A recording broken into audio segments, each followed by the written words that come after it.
హైదరాబాద్ నగరంతో పాటు శివారు ప్రాంతాల్లో చెరువులను ఆక్రమించి నిర్మించిన అక్రమ నిర్మాణాలను హైడ్రా కూల్చివేస్తోంది. ఈ క్రమంలోనే మంత్రి పొన్నం ప్రభాకర్ కీలక వ్యాఖ్యలు చేశారు. ప్రభుత్వానికి ఎవరి మీద రాజకీయ కక్ష సాధింపు లేదని అన్నారు.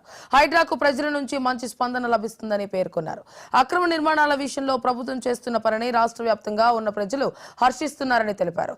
కూల్చివేత విషయంలో ఎవరికైనా అన్యాయం జరిగితే న్యాయస్థానాలను ఆశ్రయించవచ్చని స్పష్టం చేశారు.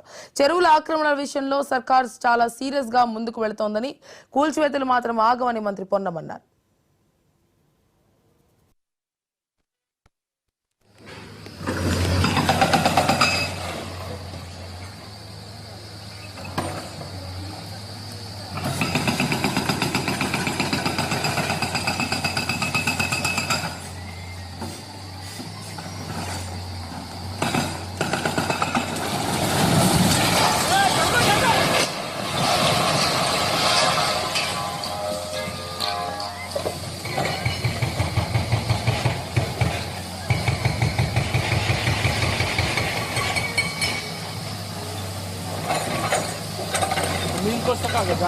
తెలంగాణ రాష్ట్ర వ్యాప్తంగా ముందుగా రాజధాని నగరంలో, దాని తదుపరి అన్ని జిల్లాల్లో కూడా ఎక్కడైతే చెరువులు ఆక్రమణకు గురైనాయో వాటిని తిరిగి చెరువులను పునరుద్ధరించడానికి రేపొద్దున ఈ యొక్క భౌగోళిక పరిస్థితుల్లో వాతావరణ కాలుష్యాన్ని నుంచి వాతావరణాన్ని పరిరక్షించుకోవడానికి, పర్యావరణాన్ని పరిరక్షించుకోవడానికి గతంలో ఉన్నటువంటి చెరువులకు ప్రభుత్వ లెక్కలకు రికార్డులకు అనుగుణంగానే కార్యక్రమాలు జరుగుతున్నాయి. మరొకసారి తెలంగాణ రాష్ట్ర వ్యాప్తంగా ఈ చెరువులు పరిరక్షించాలనుకునేటువంటి స్వచ్ఛంద సంస్థలకు లేదా గతంలో ఇక్కడ చెరువు ఉండి అని తెలిసినటువంటి వాళ్ళు ఎవరైనా సరే గౌరవ అధికారుల దృష్టికి, పోలీసులు గాని, రెవెన్యూ గాని లేదా ప్రజాప్రతినిధుల దృష్టికి, పాత్రికేయుల దృష్టికి తెచ్చి వాటిని పరిరక్షించుకునేటువంటి బాధ్యత అక్కడి స్థానికులకే. ప్రభుత్వం ఎవరి మీద రాజకీయపరమైనటువంటి కక్ష సాధింపు గాని, ఉద్దేశాలు గాని లేవు. దీనికి ప్రజల నుంచి వస్తున్న స్పందన, రాష్ట్ర వ్యాప్తంగా ప్రజలు ఈ అంశాన్ని హర్షిస్తా ఉన్నారు. అనేక సందర్భాల్లో ఎక్కడైనా